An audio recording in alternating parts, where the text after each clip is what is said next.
how to do voiceover on your BN Video Editor application. If you found this video helpful, please hit the like button, subscribe, and turn on the notification bell for more video like this. Go to BN application. First, we have to create a project. Tap the plus sign on the lower right side on your screen and tap the video. And now select the video you want to use. So for my example, I use this one video. And after you select the video, tap the next button. So in this tutorial, I'll show you how to do voiceover in your BN Video Editor application. So for my example, I add voiceover on this video.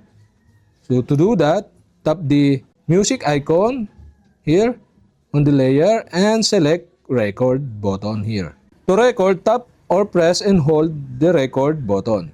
So if you tap once, so count down 3, 2, 1 and start recording. So okay, we can try it. So this is an example only for my voiceover or dubbing. So tap the record icon to stop the recording. And okay, we can hear the record or voiceover.